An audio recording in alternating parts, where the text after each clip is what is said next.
please give us your feedback. That's one of the other reasons why we're doing this. So we want your feedback. That's very, very important, okay? Okay, so let me introduce our wonderful writer here, Michael Manley.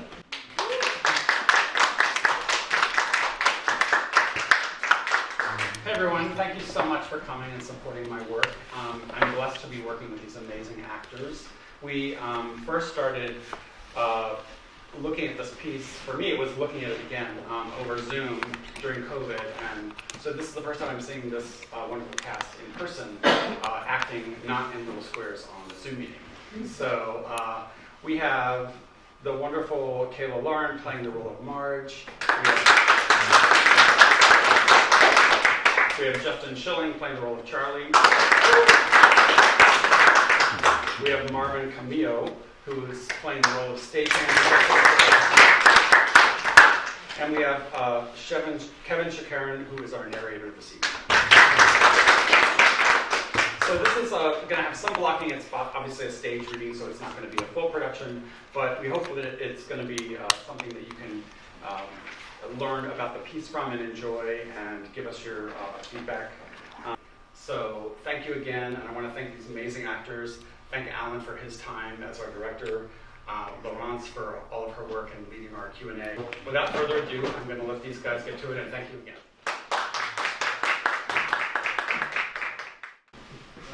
Float, a divine comedy of manners in 2 acts. Characters.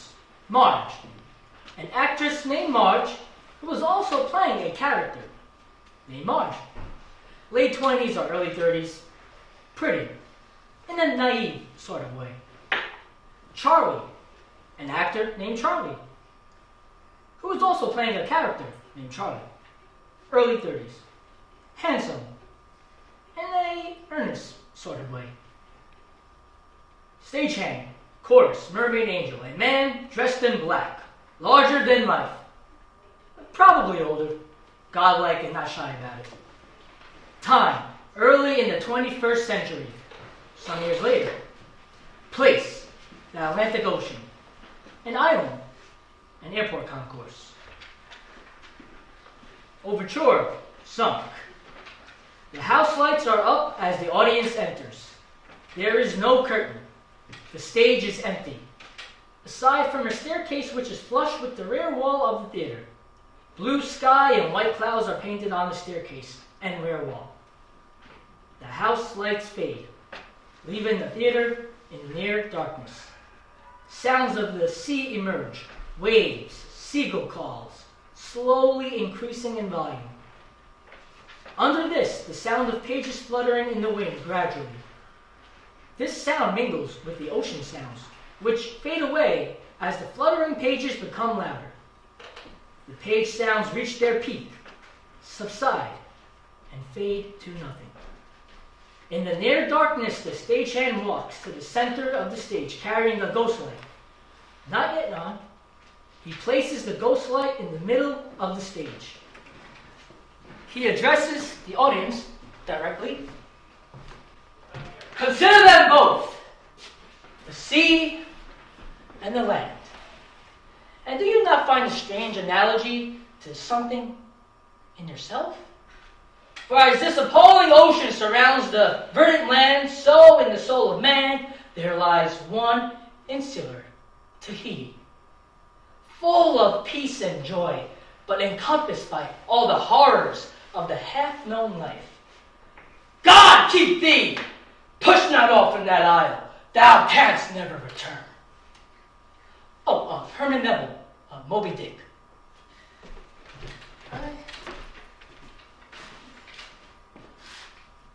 Sorry guys. Let there be light! As he exits, the ghost light slowly illuminates. Charlie enters with the manuscript in hand, feverishly making notes in it. He hovers at the edge of the light. Marge enters a few seconds later, somewhat harried. Both Marge and Charlie are in street clothes. Oh, there you are. Did you forget they moved the curtain up a half an hour? The new prop girl, she was supposed to call and remind us. The new prop, no, never mind, I'll sign you in. She's new. That's what I said. Nothing. Wait, I got this. It's for you. He pushes a button on the mermaid doll's back. A soothing, melodious voice. Where blue sky meets blue sea. Mermaid Cruise Lines. Lose yourself today. See? Still works. Is this some sort of joke? Well, the Coast Guard found my carry-on somewhere off the Pensacola. Really? How interesting. Well, I bought it on the ship. It was in my bag that the Coast Guard found. It was supposed to be a gift. A souvenir. A souvenir. Of the cruise, yes. The cruise where everyone got food poisoning. Well, only the people who had the salmon. You had the salmon. I had the It salmon. was just a 24-hour thing. By Tuesday, we were fine. Until we were set upon by pirates on Wednesday. Well, yes, but they didn't shoot anyone. They were very polite. And then torpedoed by our supposed rescuers on Thursday. What do you expect from the Cuban Navy? Whereupon the ship sank. We had life preservers. With a school of sharks fed on helpless passengers. But we survived. You and I. So you noted, as we were bobbing shark bait. We were rescued. By some miracle. There's no such thing as miracles. A watching angel. Or angels. So you kept saying. Marge, coincidence is not fate. God spared us. Why can't you see that? There's no such thing as God. See, this is why this will never work. Why we will never work. Why do you have to believe in everything? Why can't you believe in anything? I do. I do believe in After facts. on a cruise, you said it will be romantic. This is a 5-minute call. 5 minutes to the top of the show. 5? But half It hour? was a half an hour ago. Look, I've been trying to tell you. They moved the start time up. Shit! I'm not even in costume. I'll tell them to hold the curtain. Wait, you forgot your... I do believe. Sort of. It's all right here. And I wrote it for you. I wrote it for you. All right, places, please, places. Places for the top of the show. Top of Act 1.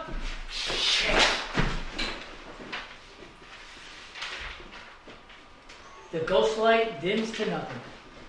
In darkness, the stagehand enters, removing the ghost light and frantically setting the stage for the play.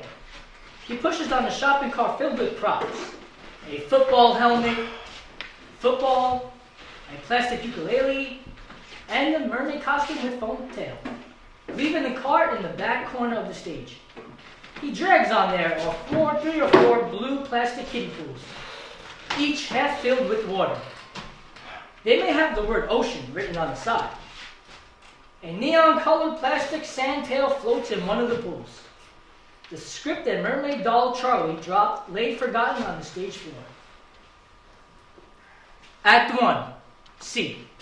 Scene 1. As the stagehand finishes dragging on the ocean pools, the lights come up suddenly. The audience is faced with the unwelcome sight of the stagehand's backside. As he bends over to place one of the pools, it slowly dawns on him that he is in front, or more accurately, rear, and center. He faces the audience, shocked and embarrassed. Oh, there you are. Ha! Did you forget? We're supposed to hold the curtain. Okay. The Marriage of Faith and Reason, a Divine Comedy. Whew. Cast of characters. Chorus. A man dressed in black, larger than life. Godlike and not shy about it. So I'm just a stagehand, a nobody, floating back there in the darkness, bringing out the set, filling the ocean, creating the world of, I guess I'm kind of like God. Here, I mean, and I have to admit, I do get too tired standing around in the wings, overseeing but not really being. He spots the mermaid doll and picks it up, examining it. Huh. Why shouldn't I have my own story? Beginning, middle, end. What's the fun of making the world if you can't be right there in it? Welcome ye to this fair sea, or rather cheap facsimile. Now that's very encouraging, isn't it? No, it's not very encouraging, is it? Upon which stage do waters rage, and thus we have one castaway. Geez, I want to be a character and all, but I was really hoping I wouldn't have to, rhyme to do it. The manuscript slips through his fingers, landing in an ocean pool with a dull splash. Oh. So, the beginning. Once upon a time. Ooh, that looks bad. No problem, I got this. We'll just swing it from here, and I'm the creator, right? I don't need lines. I write my own story, so here we go. Beginning. Once upon a time, out of the great void, I dreamt the world. Mountains rose, oceans filled. He takes the pail from the ocean pool and waters another of the oceans. Tiny swimming things multiplied over and over. Oceans froze. The earth belched fire. The tiny swimming things wiggled themselves onto land. Upon which stage do waters rage, and thus we have one castaway. Ritz crackers has he and Evian, and yet too soon they will be gone. And oh, there you are. Did you forget? Yeah, We started a half an hour early. Didn't the prop girl call you? There's been a little change of plan. Why are you in black? You look like the stagehand. Oh my God, you are the stagehand. Never mind. Look, there's a little problem. The play. What about the play? I dropped it. It slipped, and now it's floating Floating? in the ocean. Yeah, this one. So what does that mean? It means I have no lines. You have no lines, no character to play. Yes and no. Why do you have to be so complicated? God. Exactly. Exactly what? That's my character. I'm Chorus, God. The ultimate creator. It says so on the wet paper. That's ridiculous. You're just a stagehand. I made the world.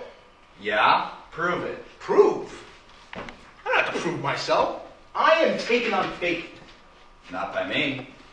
Do you have no gift for improvisation whatsoever? So, you're God, or the idea of God. All-seeing, all-knowing. Oh yeah? Well, if you're so all-knowing, then why don't you tell us what happened to the dinosaurs? The dinosaurs? You mean like the extinct ones? Yeah. Those. What about them? Well, what killed them off? I'm sure the world wants to know. Was it a melting glacier? Was it a meteor? No, it wasn't a meteor, silly. What then? It was, depression. Yes, a chronic depression, and then Well? they all committed suicide. A chemical imbalance, something in the ferns. Went right up the food chain. And the stagehand says, I'm the one with no gift for improvisation. Stop calling me a stagehand. You're just the guy who brings out the set. You don't know anything. The first cut on the blade of grass. The sight of your own blood. Your first death. The dog that got run over you chasing a frisbee. Not even your frisbee, the neighbor kid. Those are my memories. How did you know all that? I'm Chorus, God. Or the idea of God. I don't want to believe in God. You're just jealous. Jealous of what? What, that I don't get to move furniture? I'm a creator, the almighty creator. When was the last time you put a note to paper, Charlie? You never made anything. Oh, you want to, but you can't. You don't know anything about me, and I'm a very dedicated teacher and composer. Blonde composer who teaches clapping for credit. Music appreciation and harmonic analysis. Oh, hoo-hoo, I stand corrected. Ahoy! Ahoy there! Hey, Marge, we're not quite ready for you. We've kind of drifted off course here. You know we started a half an hour early, right? I know, listen, this stagehand thinks he's an actor, which might have halfway worked, except he drowned the play. The praying, yes. You know me. I pray every night before we start. And then I pray right before you go on. And then right before I go on. And then I pray at intermission. No, listen, it's only the only script he had, and I guess... And My it just, faith is very important. No, the play! Oh, what about the play? It's floating! He warily eyes the ocean pool. Scratch that, it sank. Oh, is that bad? Not really, we're just gonna have to kind of make up everything as we go along instead. Oh, that should be fun. I love improv theater. Okay, wait, are you okay with that, Charlie? Because you're not very spontaneous ever. Well, of course I'm spontaneous. Who doesn't love that? that? I'm being spontaneous all over the place right now. So when should I come out then? I'm just, well, look, something or someone, if you see something that is really happening or not happening or that the stage is bare, I guess that's your cue to come on. Got it. It'll be fun, and maybe we can go out after and do stuff or whatever. Sure thing, break a leg. Oh, I plan to break a lot more than that. Shit, that didn't come out right. Oh my God. At your service! What am I gonna do? You're gonna take a leap of faith. That's what you're gonna do. Improv? Are you crazy? I'll stick to the script. I always stick to the script.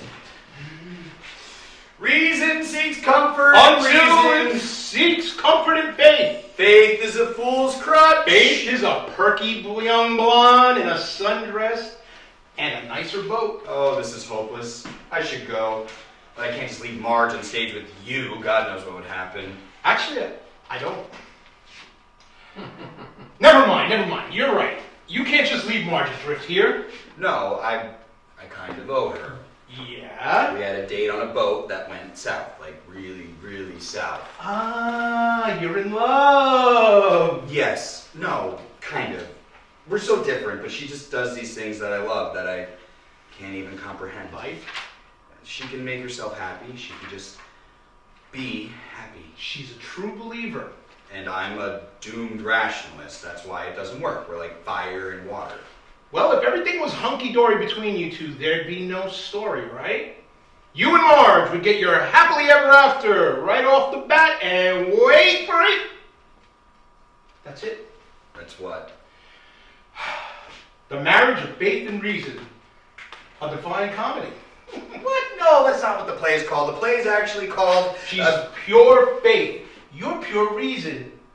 And I'm divine, naturally.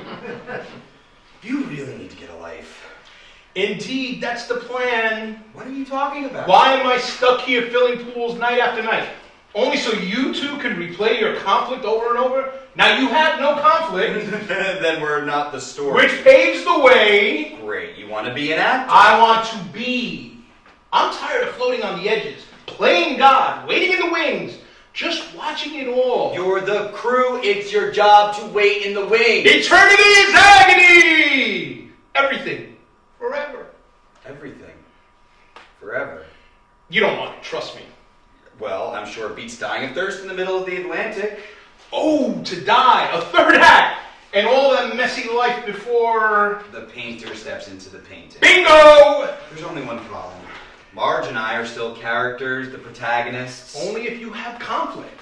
Oh, we have conflict, all right, but, you know, if I can prove to her and do this for her, but really making it all up as we go, I mean, God, that's terrifying. A leap of faith. You'll be fine. A leap of faith. Maybe going off script, inventing each moment will, well, Marge and I just might have a chance. Now you're talking. I'm so nervous I don't even know where to begin. Well, start with your character. Who are you? What's your motivation is? I'm Charlie. I'm playing Charlie Rogers, a blocked composer who teaches clapping for credit. That's the spirit. I have a lovely wife and 2 children. Had, at least until... Until you get in the boat. Until I get in the boat after class. Blue sky. And that stupid metaphor still in your pocket. Look at this rock, I tell them in class. The crystals lined up in effortless rows. This is what we listen for. Which is met with laughter. I get in the boat. I'm just floating there, beyond the sea, and that's when I hear it. The music I wanted, meant to write. Thick, ringing chords, wearing their sharps and flats like knight's armor. You take it out too far. I take it out too far, and no one even knows that I'm here. The storm comes out of nowhere. Thunder! Oh God, what was I thinking? Even the satellites miss it. With the flourish, chorus sweeps the plastic pail through an ocean pool, filling it with water.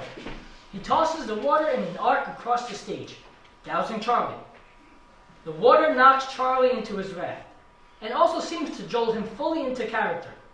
In this brief moment, he has become a castaway. Good. That's very good. So you staying then? A leap of faith for Marge, to show Marge. There that I can you do go, take the plunge, sink or swim. it. Really bad choice of words there. The sky darkens as thunder rises and lightning flashes. Chorus helps Charlie float off stage in his raft. Well then, smooth sailing. Scene 2. The storm subsides, and the sky brightens to a cheery pink blue. The sea is calm and placid. A somewhat harried Marge enters, wearing festive tropical colors. She carries a beach bag on one shoulder and pulls a white dinghy behind her. Loosely tied to one wrist is a Mylar balloon, as weightless and buoyant as her demeanor. The balloon bears the name and logo, Mermaid Cruise Line. Sorry. Our prop girl is new and she was supposed to call it. Anyway, I just was recently informed that the play is currently languishing on the ocean floor and that some stagehand with a god complex has insinuated himself into our circle of make-believe. Well, I say, good for you. Maybe he can talk some sense into Charlie. Charlie doesn't believe in anything. I think he wants to, but he doesn't know how. Anyway, I don't mind that we have to make it up now. Theater is about being in the moment. So easy to get bogged down in the actual dialogue and lose the truth of the character. The writers, they hate it when we go off book. They have this total attachment or something to the words they write. You change one word or monologue or whatever, and they get all high and mighty. I mean, just because you write a play, that doesn't make you Shakespeare or something. Take Charlie.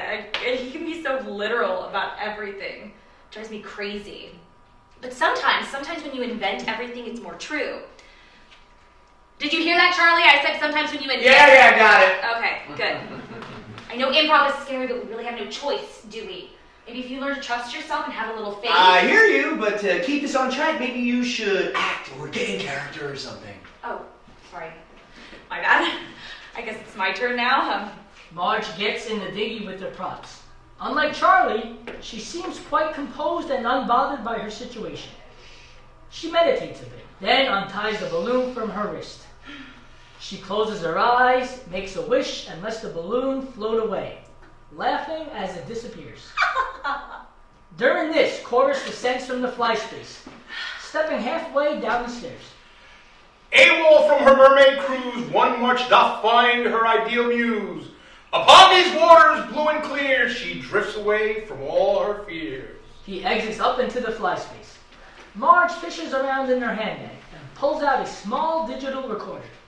She brings it close and presses record. Hello, world.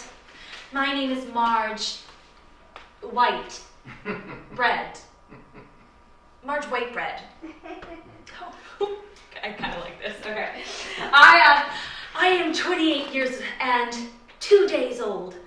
I am a referee from the cruel ship Atlantic Princess II, presently en route to the Bahamas and featuring Frankly Sinatra, a singer who is almost Frank Sinatra, but isn't really, because the Frank Sinatra is really dead. So, performing nightly in the captain's lounge, singing songs made popular by Frank Sinatra.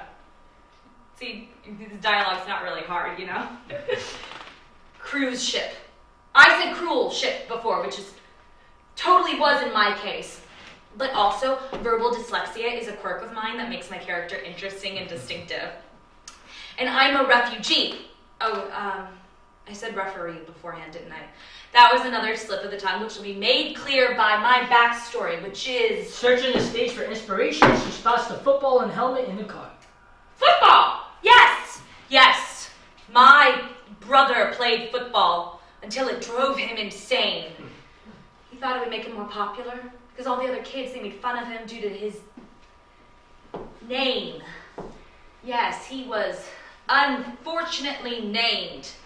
But that backfired, though, because the kids still made fun of him, only now bigger boys had an excuse to hit and kick him in the guise of tackling and blocking and such. I hate football! If only he had been named Stephen or Thomas, he might have had a chance at a normal life. Recovering, she digs out a box of Tic Tacs from her bag and pops one in her mouth. Last night, I had a panic attack because of a frozen margarita. The brochure said all-inclusive, but apparently that does not apply to specialty cocktails. Although how you get specialty from a tequila Slurpee that tastes like frozen cough syrup is beyond me. The waiter was quite rude to begin with, and I couldn't face the humiliation of explaining that I'd left all my money in my cabin. So I began to meditate frantically, deep, rhythmic breaths, in and out, floating down to the warm blue cave of my familiar, the ancient leopard goddess. I asked the leopard goddess for courage. She answered, "Marge," she said, "all things are love. The waiter is love. The margarita is love. The air is love. Fear not love." From an imaginary animal, can you imagine? Well, I summoned the waiter to my table, and I looked him right in the eye, and then it hit me. I knew his face. This was the face of Jimmy McMullen, the quarterback of the team my brother played on. Well, there was not time to tell the leopard goddess about this twist, so instead I ran out onto the deck and kind of hopped overboard into this little dinghy, where I'm floating here now. It's quite peaceful, really. Have no food and water, just Tic Tacs. I don't suppose they'll get me very far, but why focus on the negative? Life is a journey. Where we end up is not so important as how we get there. Life is how. Marge clicks off the recorder. Silence is love. These Tic Tacs are love. The ocean is love. Chorus, unseen by Marge, descends the stairs as she meditates. Her dinghy floats off stage, helped by Chorus. Scene 3. Chorus pushes Charlie on stage in his raft, then exits up the stairs, leaving Charlie.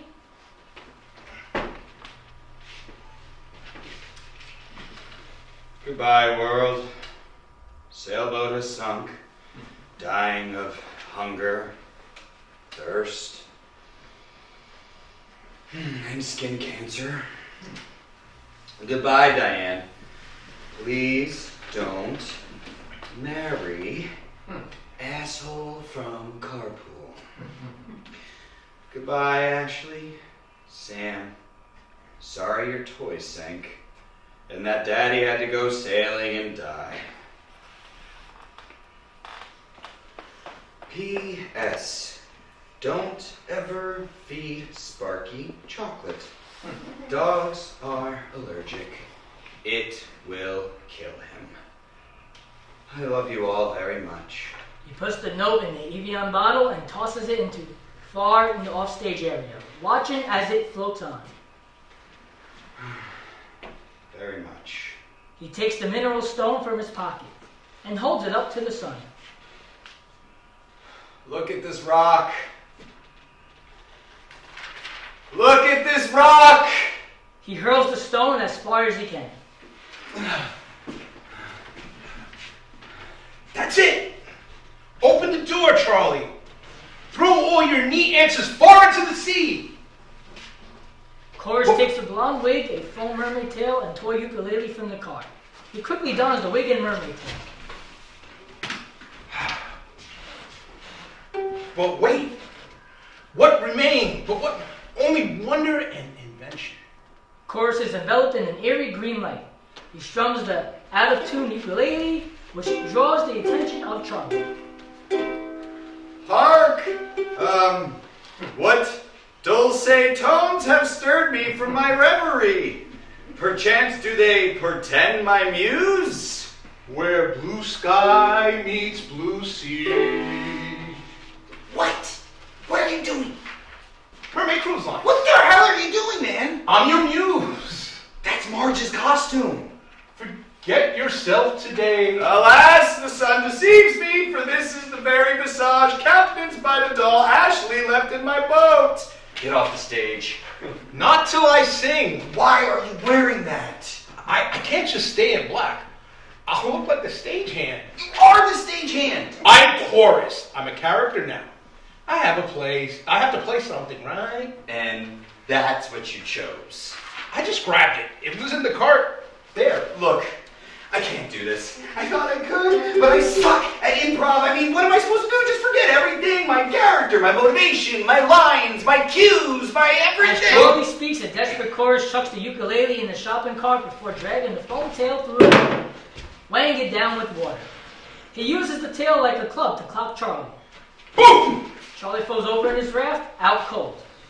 Chorus loses the tail and quickly drags the unconscious Charlie and his raft off to the wings. Look, I didn't want to do that, but I hate violence. I mean, I'm really a very benevolent deity most of the time. But some people just can't accept experimental theater. Trust me, it's for the best. Scene 4. Seeing the empty stage, Marge floats herself on from opposite Charlie's exit. Chorus descends the stairs, unseen by Marge. As she speaks into the recorder, he quickly throws a tail and wig into the car. And, seeing no other option, dons a white football jersey and white football helmet, with foil halo attached, from the car.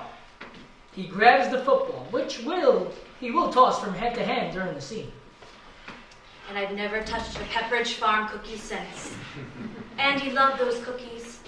I brought him mint Milanos every time I came to visit until I found the nurses took them away from him. Chorus, now fully costumed as the angel, appears suddenly to Marge. Oh, look! A quarterback. I was just talking about you. Quarterback? I'm not a quarterback. What gave you this silly idea? I could swear that you were the waiter, the one I so creatively labored to invent just a few minutes back. Sweetheart, do I look like a waiter? You look like a quarterback. I'm an angel, honey. Can't you see the halo? You don't have to be so high and mighty about it. Actually, that's pretty much the whole job description. Now, you got something you want to know from the big guy? I'm all ears. You want to run your mouth? Talk to the fishes, because I got better things to do. Why do you sound like Frank Sinatra? You tell me, honey cakes. You think I'm the one in charge of the material for my take? You were sent by the leopard goddess. Screw that new age shit. I'm the real deal. Now, if you just shut your cake hole for one stinking minute, I'll get down to business. Now, what's with the waterworks, sweetheart? You're my angel and you hate. I don't hate you. Oh, the sharks are circling! The sharks are not circling. I don't want to die! You got a screw loose or you're just born stupid. Why are you treating me this way? I thought God was love. God is love. Tough love, sweetheart. Now, you either have faith in the Almighty or you don't. It's that simple. So I shouldn't question faith? No, faith is blind. Really? Like totally blind? You're just, legally blind but wears thick glasses. Blinder than an albino in a snowstorm. Now listen, I gotta head back to... He trips on an ocean pool mid-sentence, landing in it with a dull splash. Oh, are you okay? Of course, I'm invincible. Thank God for that helmet, right? So, now that my faith is reaffirmed and I don't have anyone to play against, I think I should probably just float off stage. Aren't you forgetting something? Oh, right. Ignoring Chorus, Marge places the digital recorder into a plastic makeup bag, sips it shut, and tosses it into an ocean pool. Marge floats off stage, leaving Chorus to splash helplessly in the pool. Props! A little help here, please! Scene 5. As Chorus flails helplessly, Charlie floats on his raft. He is in mid-dream, not yet fully awake. He is stirred by the splashing of Chorus, who struggles to right himself in the pool. Mermaid? Hearing this, Chorus, unseen by Charlie, scrambles to his feet and limp runs to the shopping cart. He quickly shoves the football, helmet, and jersey into the cart, and frantically dons the mermaid costume.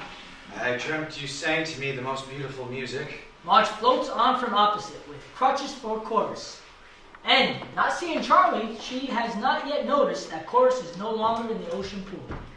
I think the stagehand is on strike, but look what I found floating in the ocean. God works in mysterious... Now, where'd she go?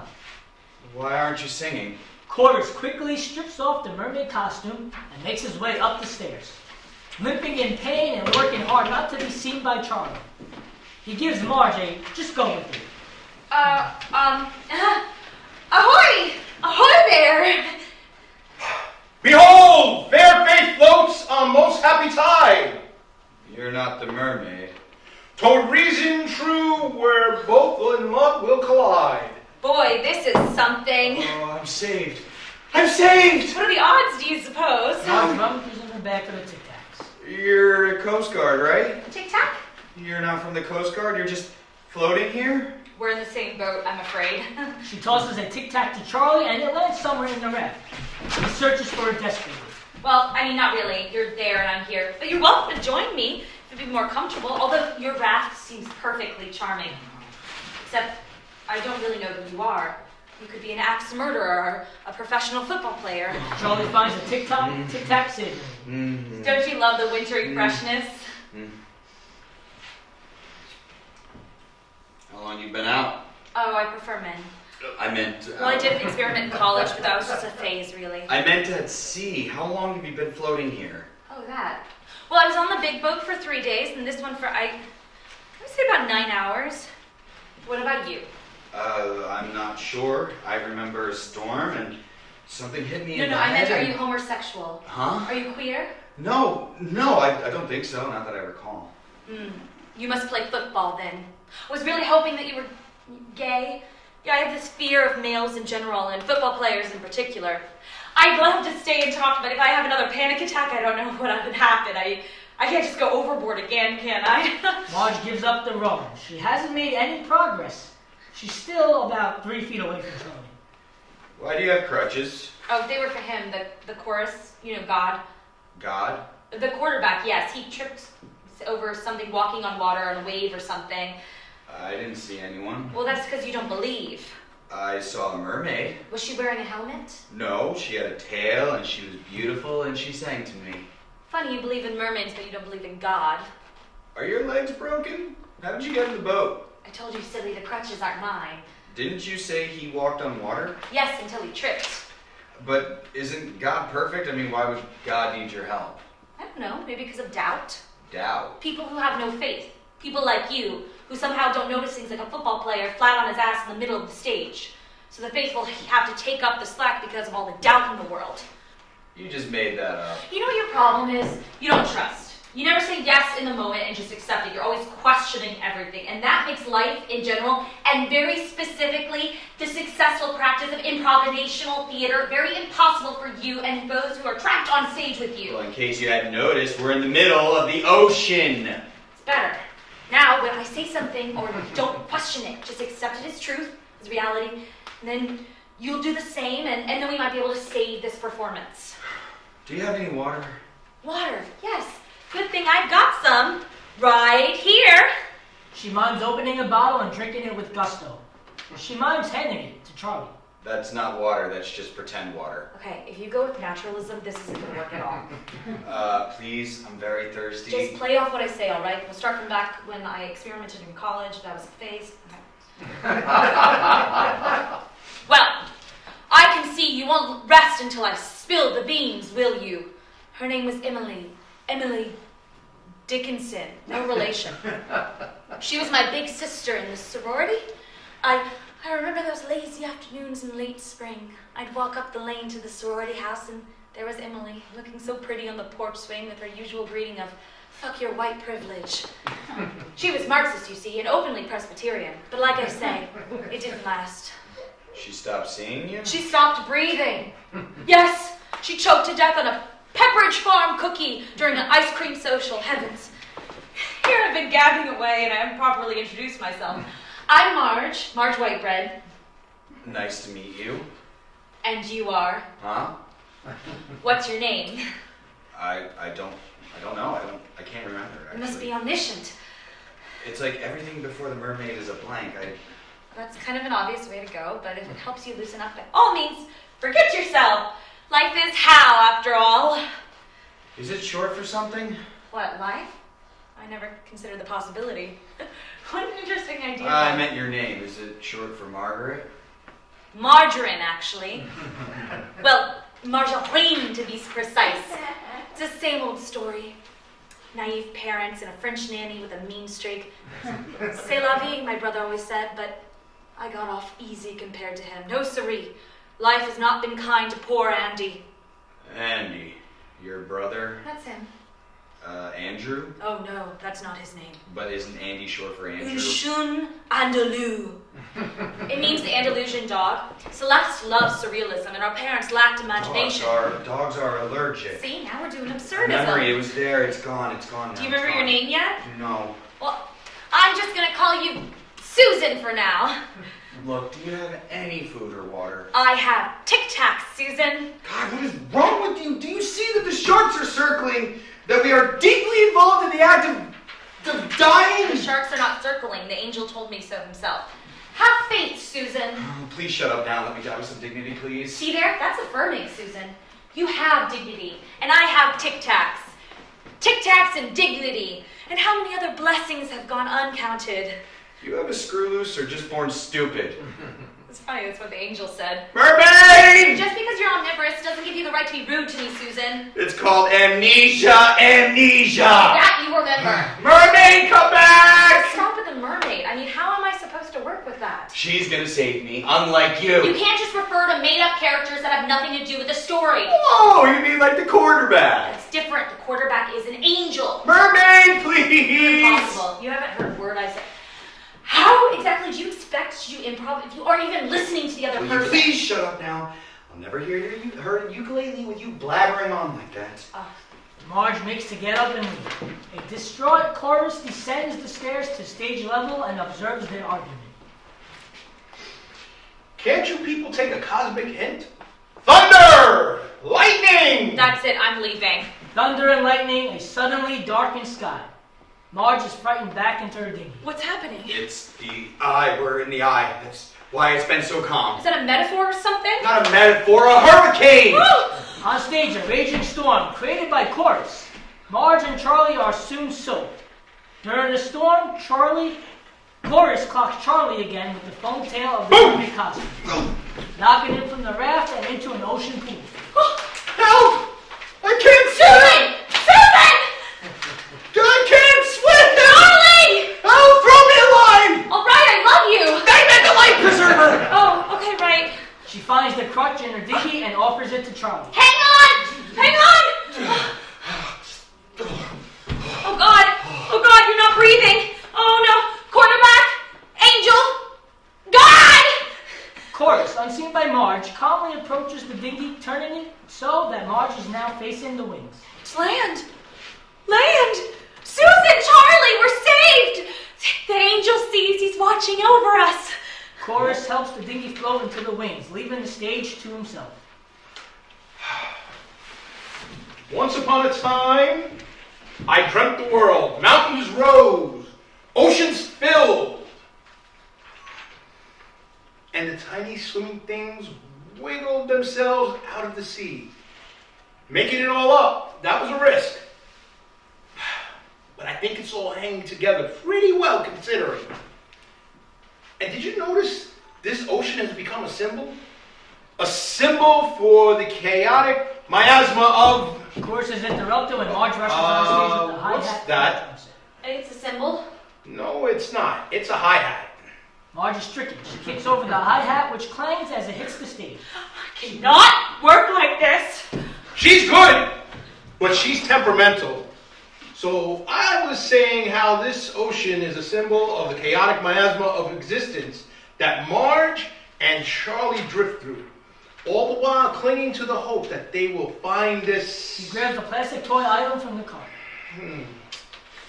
The island Terra Firma, the rock. Not this island. It's a small and made of plastic. I'm speaking metaphorically. Why is there a hi-hat in the middle of the stage? It's not a hi-hat, it's a metaphor. Marge will explain. I can't work like this. So anyway, Marge's island. Marge, grab the palm there for the act 2. Yeah, I know, he's still talking. Marge's island is faith, the irrational, the made-up, and it's the house of God. Charlie's island is reason, truth, order, and this is also the house of God. Charlie re-enters with bits of island scenery, inflated palm trees, a blanket signifying sand, joined shortly by Marge. As chorus continues, they set the scene for Act 2. Tropical foliage upstage, a band of sand indicating a beach.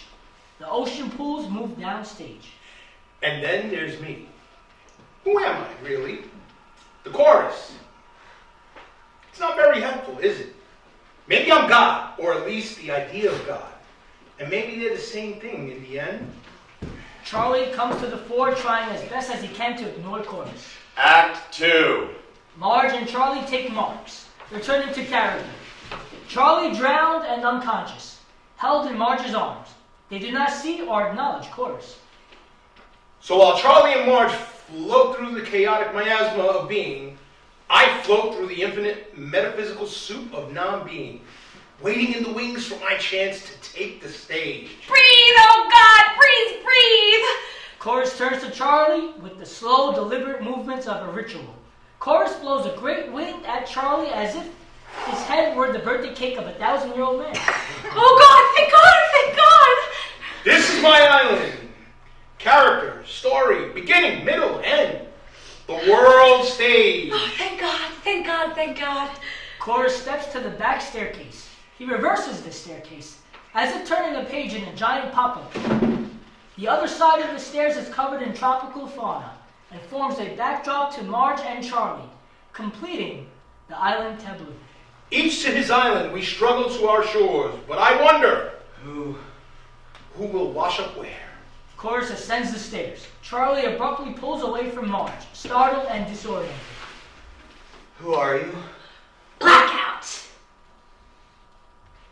Blackout! Oh! Blackout. End of Act 1. That's it. Act 2. Land. Scene 1. In darkness, we hear Charlie murmuring in his sleep. Mermaid. Mermaid. Lights up. The stage remains as it was before, with Charlie recovering. Marge is at the ocean pool shoreline wetting a piece of Charlie's clothing, which she will use to tend to him. As she makes her way back, Charlie wakes and notices her. Oh, there you are. Did you forget? You're pretty. Huh. You nearly drowned, but here we are on this beautiful island. It's a miracle. You have nice legs. Where did you get them? What kind of question? Do you remember who I am? Yes, silly. You're the I'm mermaid. Mermaid? No, that costume doesn't even fit. Look, you can't just ditch Act 1 and start. You have nice eyes. How do you breathe underwater? What did I tell you about Act 1? You have to say yes to the moment and accept what I give you. Here we are on this beautiful island. It's a miracle. I don't remember. Who am I? Are you kidding me? She gets up, heads to the ocean pool, pulls out the wet mess of paper that was the play. Here. She throws the mess at Charlie's head. See if that doesn't jog your memory. As she heads to the foot of the staircase, Charlie tries to decipher the foreign object as the wet play falls apart in his hands.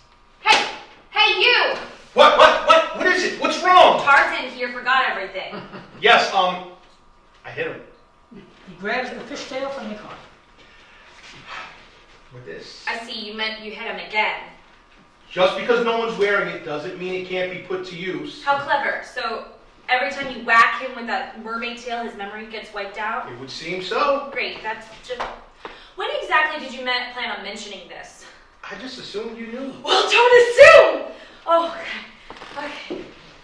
The stage is love. My character is love. You know, I had all intermission to prepare. I couldn't have prepared. Sorry. With sacrifice and dedication. You know, I'm not just an actor person here, I'm an artist. Of course you are. And then what, you drown the script, you give him amnesia, leaving me to invent this character on the spot. It is a good thing that I have faith in my abilities, in my craft, because I tell you, a lesser artist would simply die, crumble to the stage and die in these circumstances. And it's lovely work. What you've done with Marge, this enriches Now your you're going to life. start over and scratch midstream? Scratch? No. I wouldn't say from scratch. I'm sure some of your inspired work from Act 1 will, bleed over into the Act 2. Well, it's not even me you should worry about. Charlie here has sibling capable of improvisation. I mean, Driftwood has more range. Hey, at least he's trying, right? He got thrown right into the deep You end. can't do it halfway, that's the problem. Any more than you can fall into the ocean and get half wet. You gotta have faith. Believe in the character. Yes, but Charlie just wants to have faith. It's not the same thing.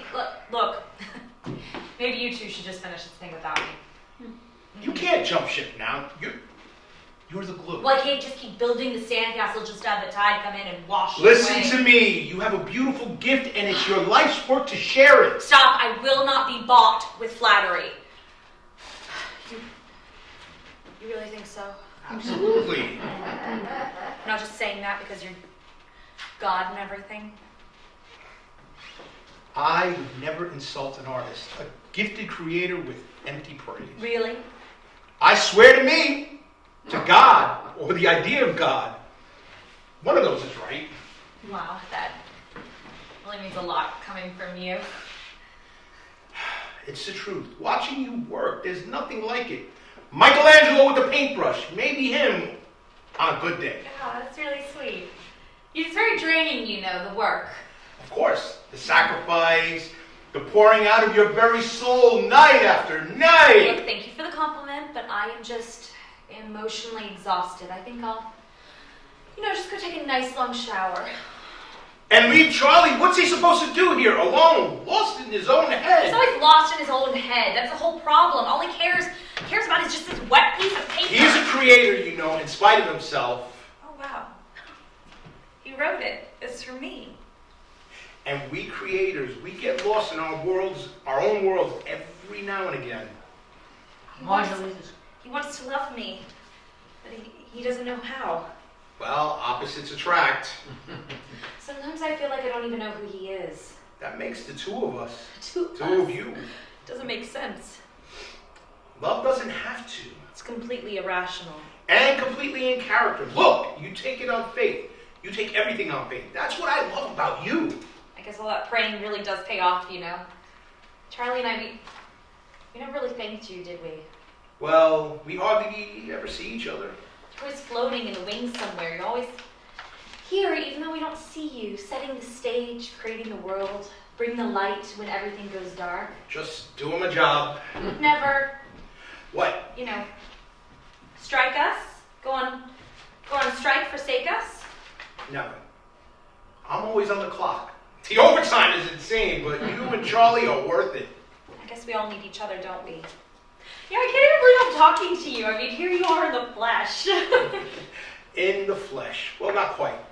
But that's the plan. You want to be. That's why you had us go off book. Just throw out the play, throw out the rules. Your happily ever after is my once upon a time. Everyone wins. Do you really think he loves me? I mean, will he? Well, now, that depends. On what? Mermaid. On who you are. Chorus ascends the stage. Marge returns to the scene as Charlie notices her approach. Scene 2. I saw a mermaid before. She was. How are you? Marge, Yes, that's right. I'm the mermaid. I rescued you. You were drowning. Anyway, now we live happily ever after on this beautiful island. You're pretty. What happened to your tail? Oh, right. Well, you kissed me. Yes, to break the spell. The spell? The curse. Curse? Someone put a curse on you? Yes, an evil quarterback. Oh. What's a quarterback? 25 cents and change. Good one!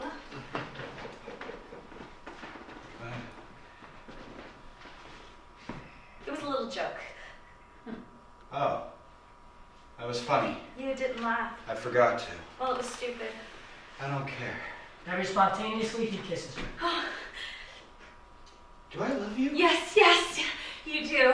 Do you love me? Yes. Oh, well, that works out well then. Where are we anyway? Oh, some island somewhere. You're in the garden. Oh, we're in the garden. You're in the garden at the beginning of the world. What was Oh, that? it's nothing. No, I heard something. No, it was a bird. A bird? Yeah, a rare bird. Oh, it didn't sound like a bird. Well, it's extinct. She kisses him to change the subject. It's beautiful here. Paradise. Nothing bad can ever happen. The fish leap into our fires and the coconuts fall into our hands. She holds out her hands, looks up. Nothing happens. Coconuts fall into our hands. From above, a plastic coconut drops into Marge's waiting hands. Oh. Wow, you're right. Here. They drink from the coconut head. I was really thirsty. Me too. Let me try. He extends his hand and looks to the trees. A small hailstorm of coconut rains down on him. Oh, Marge runs Sorry, new prop girl. God, are you okay? Right as rain, thanks. I think so. My head hurts. Here, you poor baby. Oh, Do you remember anything? no. Wait. I hear music. It's not Sinatra, I hope. Or a fight song? No. It's in my head. It's gorgeous. It's amazing. Oh, thank God it's not a marching band. You sang to me. I just remembered. Right, yes. Was I any good? Heavenly. Where's your ukulele? I think that went with the tail. Of course. It all makes sense now. Wow, does it? Because of your legs. Don't you see? The mermaid gets her wish. She comes out of the ocean and finally becomes human. But the wish has a price.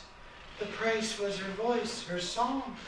That ukulele, that was your voice. That's a sacrifice you made. Oh, right. Legs, ukulele, legs. You chose legs. Wow, for someone for anorexia, you remember a lot.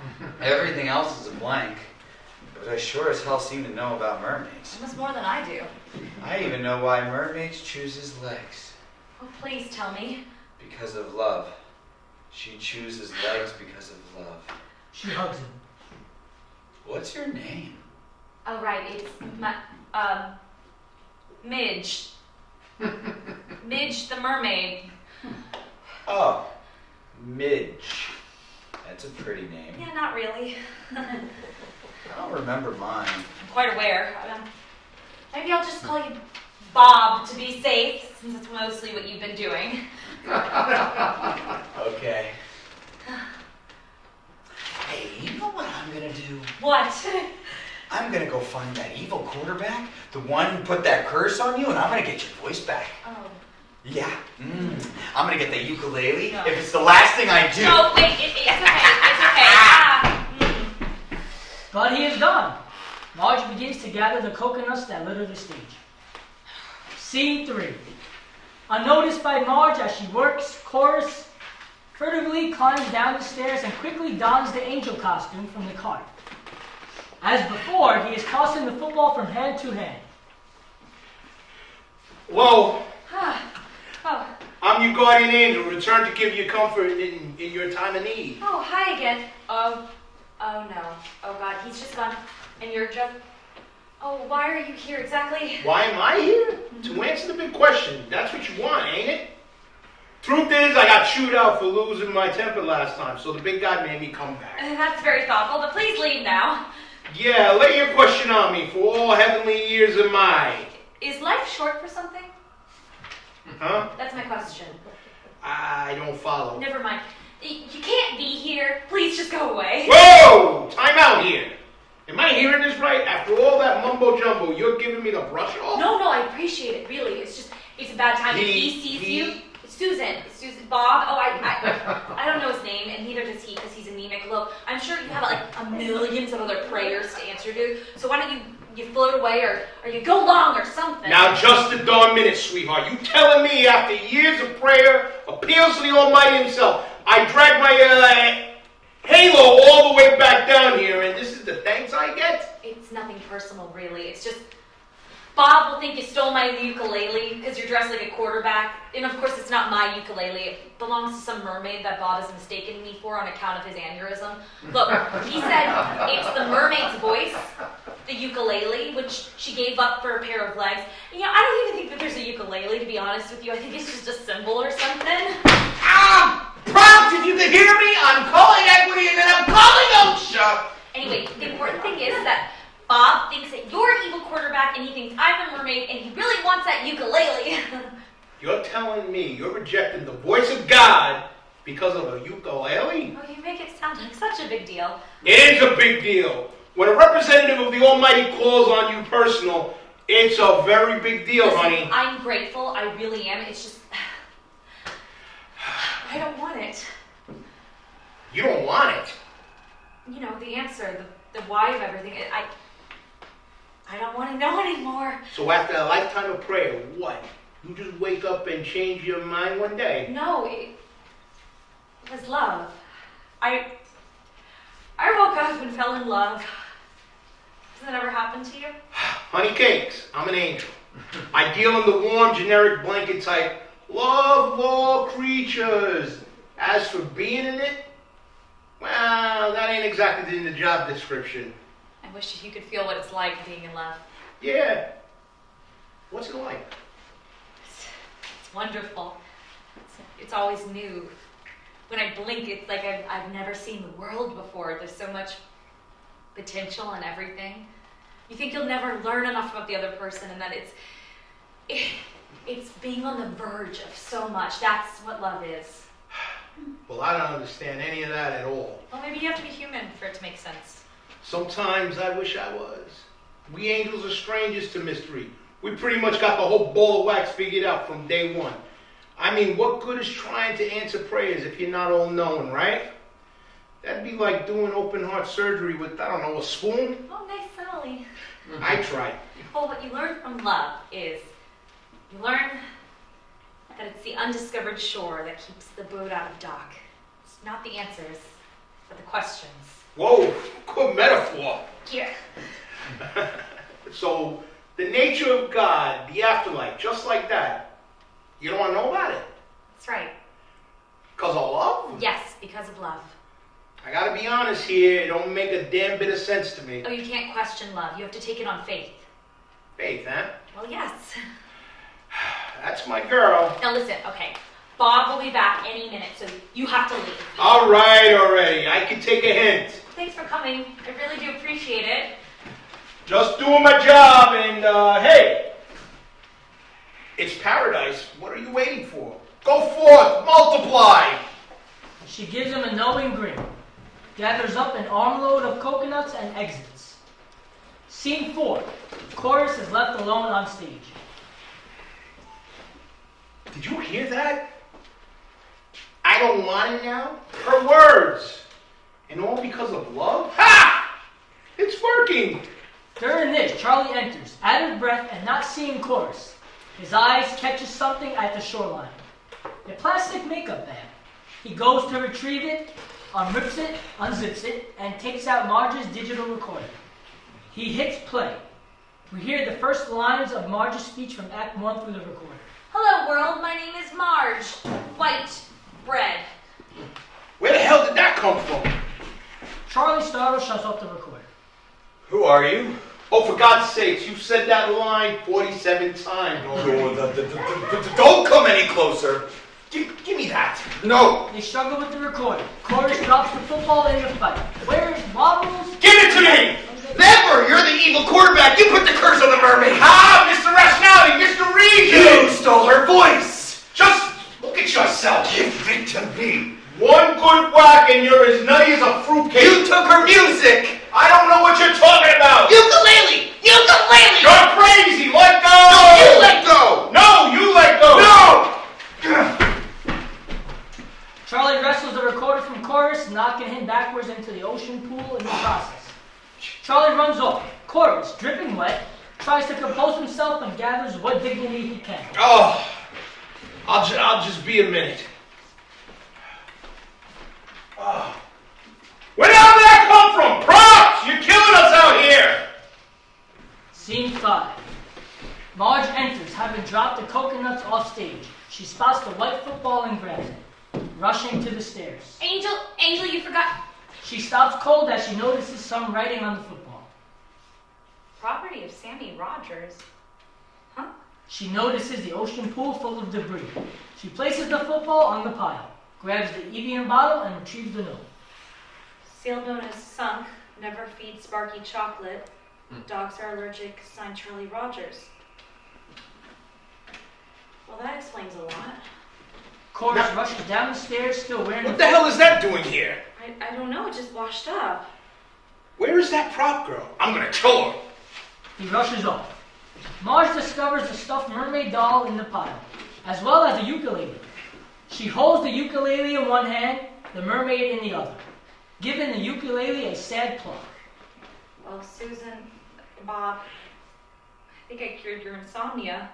All that fuss over a couple of toys. Charlie Rogers. Here's your mermaid, except he thinks I'm the mermaid, so if this is the mermaid, then I go back to... Well, we can't have that now, can we? She sets the mermaid down under the palm and begins to shove the ocean pool off stage. Chorus rushes on frantically. Have you seen? I can't find her anywhere. Oh, props, right. We'll just keep looking. Listen, he saw me. He saw you? Were you wearing the tail? No, I was wearing... That? No, he didn't like that. He saw you? No, it's okay. He was talking all this crazy talk, something about an evil quarterback and how I stole her voice. Oh, good. He doesn't remember. Okay. She shoves the ocean pool off stage. Only in the confusion of the chorus's entrance, she has left the mermaid doll under the palm tree. Just barely in sight. And we've got to make sure it stays that way. Now listen, get rid of all of this. Take it off stage. You never saw it. Already done. Chorus does a double take, surprised to see the pile is gone. Great. There is one small complication. A complication? Yes, he found your thingy, the recorder. He what? The recorder just washed up. Oh my god. Oh my god. I tried to get it away from him. What do you mean he found it? What was the point of making him forget again if you... How could you let him? Mean? Why do you have to get ruined everything? Just go away and never come back. What did you say? What did I say? Oh, it was your something whole life, something you crucial. never doubt me. Pure faith Run in it the like flesh, all day. just like you What was all wrong deny with Mako because of stupid recording? They Why have you forsaken me? A clap of thunder and a brief darkening of the sky. Chorus, destroyed, rushes off. Marge storms off in the other direction. Scene 6. Charlie enters from opposite. He is carrying the digital recorder. He clicks it off, having just listened to it. He's crying sentimental movie tears, blowing his nose with a loud honk into what remains of his shirt tail. After an uncomfortable silence in which nothing much happens, he notices the audience. Oh. Hello. I was just listening to this recording. It's the saddest thing I've ever heard. It's her, the woman with the coconuts. I recognized her voice. She's not a mermaid. She's an administrative assistant named Marge. Anyway, her life's been just one tragedy after another, and she's just carrying around all this guilt over her brother. He had all these emotional scars from playing football and having this terrible name. In one Super Bowl, he just lost it and ended up on a funny farm. I don't even know how we ended up on this island together. Oh, maybe she did save me after all. I'm not going to try and remember anymore. Making sense of it, looking for a reason for it all. This recording taught me something. It taught me that memory is a curse. No. I don't need to look for the mermaid. He tosses the recorder into an ocean pool. She's already here. Charlie exits. Scene 7. Marge enters, waits, realizes no one's coming to rescue. Well then, here I am. All alone on stage. Oh, see, this is exactly what I was afraid of. I'm sorry. I'm really sorry. It's just, theater can be so exhausting. Reinventing oneself over and over, and here you all are, just wanting some sort of coherent story and characters, were like remotely plausible. Well, we really blew it for you, didn't we? Oh, this would be so much easier if someone would just slap me upside the head with a rubber fin so I could just forget who I am in like 15 minutes. Charlie. Oh, you're crying. I'm not crying. Why are you crying? What do you think? I don't. Stop. Okay, I know. You found my. I know you know. I'm sorry, Yeah. Well. but I didn't. What? I didn't find it. I looked all over, but I think the ukulele's gone for good. But he said. You don't know who I am? You're the mermaid. He kisses her cheek. You're my mermaid. She hugs him. You mean it? You really mean it? He kisses her. For a brief moment, all is well with the world. And as he's hugging her, he spots something. The mermaid doll under the palm tree. What's that? What? That. There on the ground. Oh, it's nothing, Charlie. What did you say? I said it's nothing, Susan. Bob. You said Charlie. Did I? Well, that's funny. You don't even look like a Charlie. I like it. It's familiar. And you look more like a Rochester or a Bartholomew, maybe. Charlie heads towards the doll. Marge runs over, grabs the doll, hides it behind the bag. What is it? I just want to see And it. you just washed up. It's nothing. Don't be silly. Just show it to me. It's garbage, really. Like look, there's a bunch of shells washed up too. Marge bends down, running on just the fumes of inspiration, and feigns intense interest in the shells that have washed up. Look at this rock. Look at this rock. Oh, good. You found one too. No, it's something No, else. well, keep looking then. Behold the beautiful bounty of the sea yielding up her treasures. Look at this rock. Good eye. That's the last thing I remember doing. It was this symbol of order, and I threw it out to sea, and I slapped fate in the face, and this is where it got me. Look, my name is Charlie Rogers. I have a wife named Diane and 2 children. Charlie spots the pool of debris in the wings, and this stops him cold. A few frozen seconds before he runs to the offstage. Oh, no. Scene 8. Hello? Angel? God? Listen, I really need a miracle right now. Hello? Please? Not a large miracle, probably just really tiny in comparison. Chorus descends the stairs, approaches Marge. As he does so, the sky darkens. His entrance is accompanied by thunder and lightning.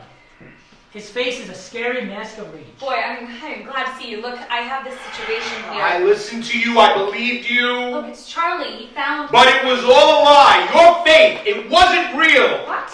Look over there. Do you see what Charlie is doing? You said... He's picking through his life, okay? He remembers... You said go away.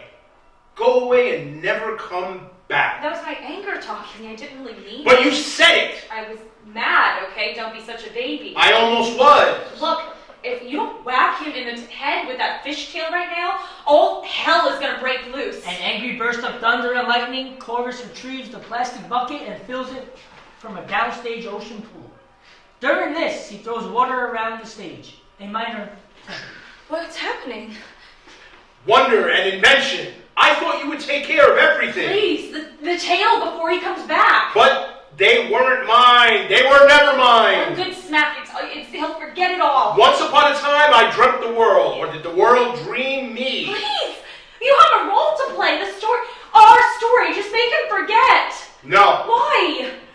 I'm on strike. You can't. I'm forsaking you. After a few final tsunamis with the pail, he exits up the stairs.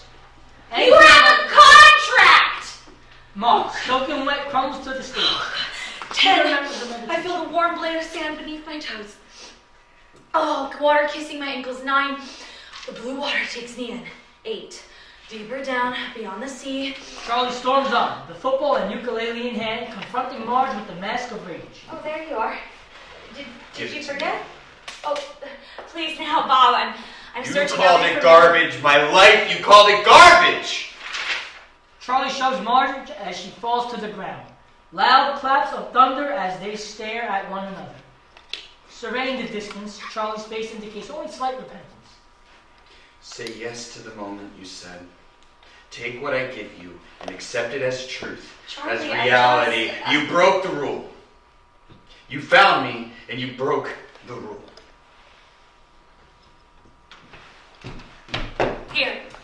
Here's your mermaid, Charlie. I'm sorry, I just wanted to pretend for a little while.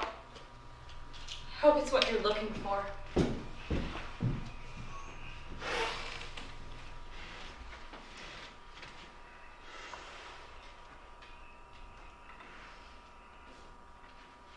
Mermaid Cruise Lines, lose yourself today. Chorus descends the top few stairs and watches with pain and longing. An idea strikes him. He rushes down the stairs unseen by Charlie, grabbing the mermaid tail from the cart before exiting into the wings. Lights fade on Charlie, oblivious, still in his own world. Scene 9. Marge walks on, carrying the bare bulb ghostlight, already illuminated. It wraps her in a halo of light. Charlie remains as before, and seems not to notice her. She sets the ghost light down at the edge of the stage. This means we're through, in theory. Until everybody in the space is clear, the world is put away. After you all go home, and when there are no eyes to see it, this light, it will still be here. A single star lighting up the black emptiness. I'd like to say that this light symbolizes the spark which leads us to imagine other versions of ourselves, other worlds. It would be poetic to say that this is a beacon, a call to forget, to make up everything in order to find some greater truth. It would be eloquent to point out that the collective forgetting symbolized by this light, the collective pretending, slipping as it does the bonds of faith and reason, is a kind of God. But really, this is just a safety light, so some stagehand or other doesn't land in the orchestra pit with a broken leg.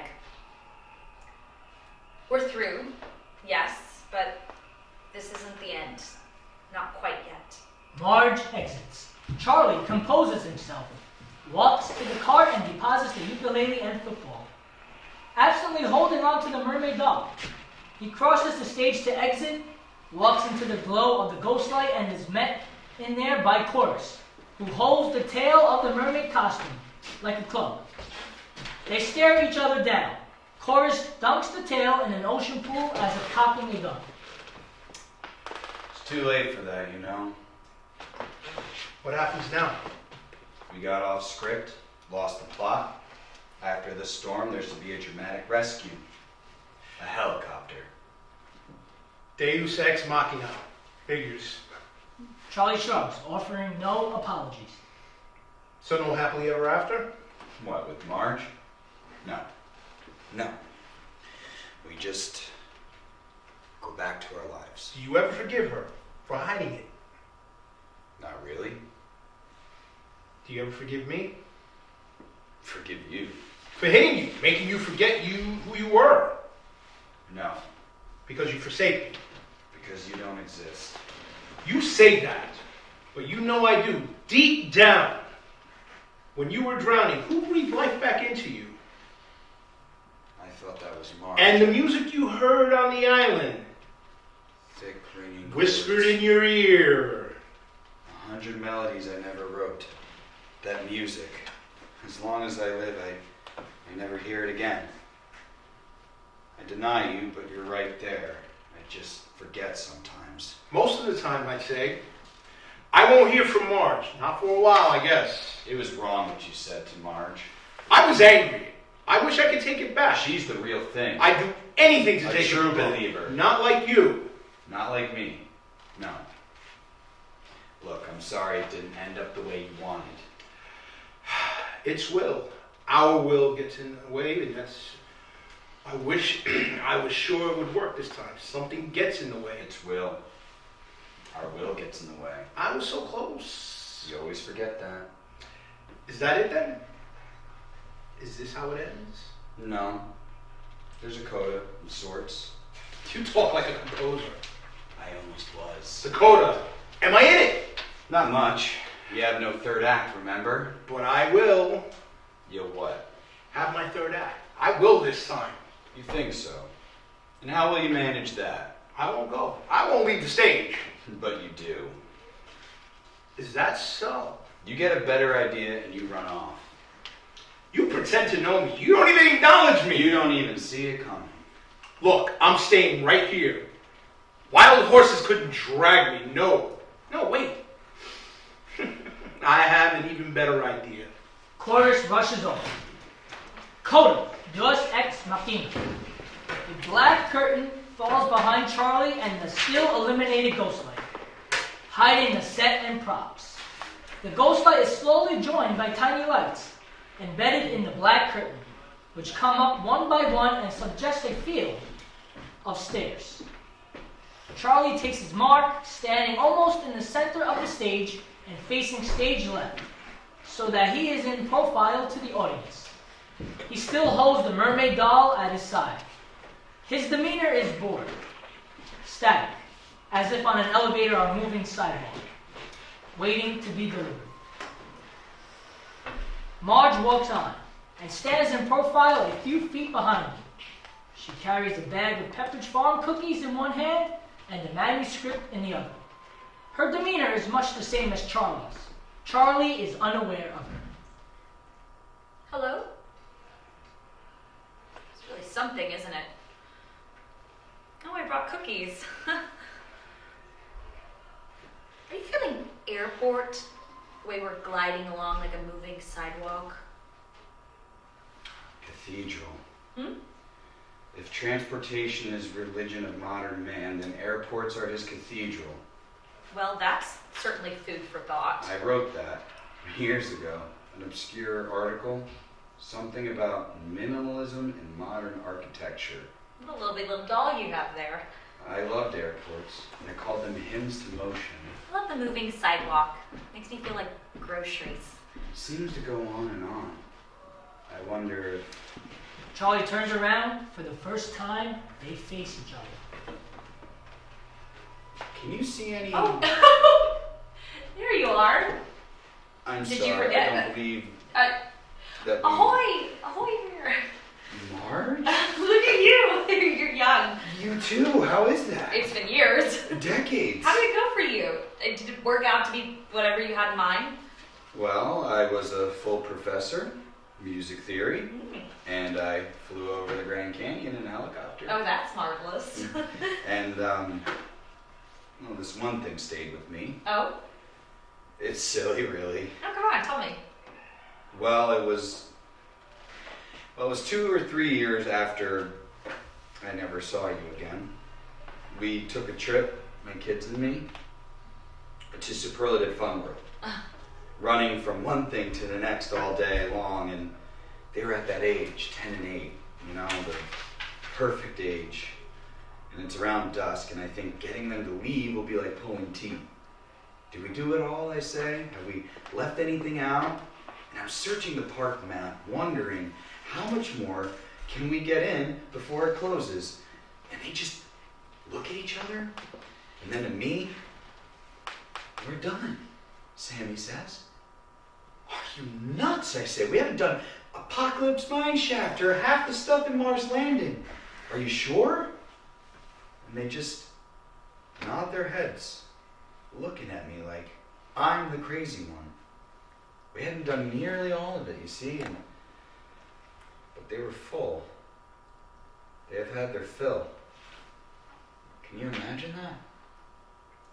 Yes, I think I can. I can't. But I tried to imagine something like that for a long, long time. Did she go with you, your wife? She left me for this jerk from her carpool. Wow. You had your music. My music. I always meant I never wrote it. For the rest of my life, I never made anything. That island, forgetting ourselves. We were happy, weren't we, for a little while? Yeah, for a little while, I guess we kind of were. Hey, do you want to hear something really crazy? What's that? Okay, I'm in the hospital, waiting for my MRI to come back. And this was years ago before pea-size became golf ball. Anyway, so I'm flipping through the waiting room magazines, and I run across this short story. And it begins, he drifted on the open sea and tried to recall who he was. Isn't that incredible? It was a story about a castaway. He was the only survivor of a shipwreck, and he washes up on this deserted island. So he's laying there, and he's half dead on the beach, and then he spots something bobbing in the surf. A big wooden crate from the very ship he was on. It's food, he thinks, so he races to tear it open, and he finds it's not food, but paints. Paints and brushes and paper and canvases, all perfectly intact. So being alone and quite bored, he begins to paint. Well, he falls in love with painting, and he thinks he's very good, and it's as if he's never seen anything with his eyes before. So one day he goes to eat a mango, and he picks it up and is about to tear the skin, but he freezes, and he can't stop looking at it, and he feels this urge to paint it. Well, not the mango itself, but a picture of it. Anyway, he paints a picture, and he breathes a sigh of relief because he breathes a sigh of relief because he bites into the mango with joy. And the next day he goes to find a banana, but now he finds this overwhelming need to paint it too because he's hypersensitive to how impossibly beautiful everything is around him. And so he starts painting little pictures of all his food, and for a few days his life is this paradise of painting and eating and drinking in the splendor of the world. And then, do you know what happens? He's allergic to mangoes? Oh, no. He loves the mangoes. What happens is, he runs out of paint. He runs out of paint. He can't paint the mangoes or the coconuts or the fish, and he can't bring himself to eat the food without preserving its essence on canvas, so he watches the avocados and the guavas and the mangoes just rot there on the ground. Watches the ants and the birds and the worms feed on the decayed fruit, and he thinks that this is just as, if not more, lovely than the fruit in its prime. And so he watches the fruit ripen and fall and rot, and he gets drunk on the sight of all of this beauty, and then he What happened? starves to death and dies. Not a very happy ending, is it? What do you mean? He dies in bliss. He finds bliss, and then he dies right there in it. Yeah, I guess. So, did you Did I what? die in bliss? Oh, it couldn't have gone better. Well, that's good. Actually, most of it could have, all of it, really, if I'm being honest. I married a tailback. Would you believe it, after all that? Were you in love? I thought I was. He said he loved me, and he did at first. And then later he said, tell the doctor you fell down the stairs, and tell the nurse you slipped in the bathtub. Oh, Marge. How did it go for you, Charlie? Huh? Oh, heart infection. Died in my sleep, though, which was a blessing, I guess. Brain tumor here, went in a flash. Funny, we both went on the same day. Cosmic joke, really. Deus ex machina. What? God from the machine. A convenient resolution. But what's getting resolved? Well, I guess we have to wait and see. Before on the island, I'm sorry I lied to you. That I said I was a mermaid. I lied too. I found your recording. I didn't tell you before. It seemed we just could invent a world. And I just wanted to keep it going just a little while. It's behind us now. Everything is kind of whiting out. It's there, but veiled like a curtain of snow. Yeah, carpeting over. Well, at least you brought your mermaid. Huh? Oh, yeah. Would you look at that? I haven't seen this in years. I brought cookies for Andy. Chorus enters unseen by them. He is wearing the tail, carrying the pail, and a ukulele. Charlie pushes the button on the mermaid doll's back. I wonder if this still... Lose yourself today! Sorry, couldn't resist. What are you doing here? I'm starting over. Welcome ye to this fair sea. I envy your mortality. Starting over? Yes, I'm taking it from the top. Props! A little help here! No, you're not. A standoff, Chorus gives up on Charlie. Turns to Marge. Marge, get from the wings, bring out the pool. What are you waiting for? Come on! You're angry. I understand that. I'm sorry. I should have never said... Where were you? You know I didn't When mean he that. came home drunk? Marge, I was there. I was always there. When Andy made a rope out of his bed sheets? I prayed my whole life. Chorus hugs Marge, a father comforting a child. And where did her faith get her? I was right not to believe. Hope hurts. Hope always hurts. We'll fix it. We'll go back and do it all over. You'll stay on the island with Charlie. I'll finally take the stage. We'll get our happily ever ending this time. But we can't. What do you mean we can't? She means it's no use. I don't understand. Here.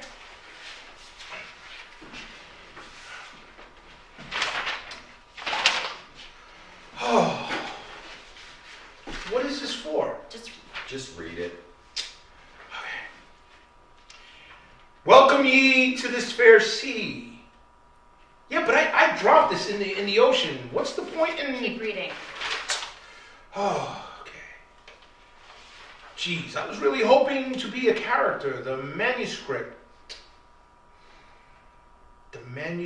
slips through his fingers, landing in an ocean pool with a dull splash. There you are. Did you forget? But how... Because it's so easy, don't you see? It's so easy to forget yourself. All along, I thought... I know. The world stage. Why can't I be? A gnat, a tiny punctuation mark of a gnat. But I can't have it. Not even that speck. We need you. Not here, but in the wings. Floating at the edges. The idea of you. The idea of you. I don't understand. I make the world. We have will. You have life. Yet we are so vulnerable. You swim in the ocean and ask for more water. We asked for a life raft. We ask for a muse. We don't even know it. We ask for miracles. I envy every single breath you Our take. will, the tiny ships we sail, The balloons that slip away. can capsize so easily. Every breath. Sometimes they float on, sometimes they pop. Every second of life I see. Why can't I have it? Because we need the raft. In the wings, the idea of you. The idea. To keep us afloat, our hope. Our hope. Our reluctant, belligerent, denying, begrudging hope. The staircase, draped in the same black starlit fabric as the curtain, appears stage left. Only the last few steps are visible, with the upper steps disappearing into the wings fly space. Marge hugs Chorus. Goodbye, my angel. Go on then. What are you waiting for? What's up there? Everything. Forever. Charlie? The whole ball of wax. Charlie, Everything? Forever? let's not go. Are you kidding? Our whole lives have been building up to this. I'm not going up those stairs. But we have to. We'll do it together. Here, take my hand. After a moment, Marge relents. They take a few steps forward. She looks back to Chorus, imploring him. He nods, and they move up to the stairs. Bright white light gradually growing in intensity from the top of the stairs just off stage.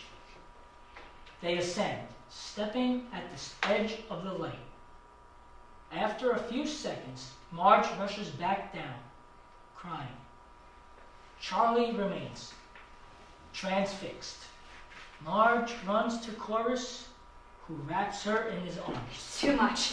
It's too much. It just goes on and Come on on. now. You'll adjust before you know it. Such terrible wonder. How do you stand it? It's no beginning, no end. It doesn't mean anything. No, not from up there. Make it stop, please. Just make it stop. Oh, if I could do that. Come on, Marge. Don't be afraid. Put me back. Now, Marge. Put me back in the ground. Give me to the worms. Let me rot to dust, please. You can see everything from here. Charlie's waiting. And the sound. Do you hear it? He doesn't understand. No, not yet. Go on now. That music. My God. Charlie? Charlie, hold my hand. Thick, ringing chords. Hold it tight and don't let go. It just echoes on. Forever. Bright lights fade as they disappear into it. Chorus opens manuscript. Float. A play in 2 acts. For Marge, whose faith almost makes a believer out of me. Almost. With much love, Charlie. He turns to the final page of the script. Ghostlight fades to nothing. The ghost light slowly fades to nothing. Leaving only the field of stars floating in their black sea. End of play. He lets the manuscript fall from his hands. He reluctantly fetches the ghost light and walks with it into the wings. Strains of Beyond the Sea rise, very faintly, under ocean waves. For a few seconds after his exit, the light, stars, and the curtain glow brighter. A wave crashes. The wave and music fade to nothing. On the crash, the lights in the curtain go black. End of play.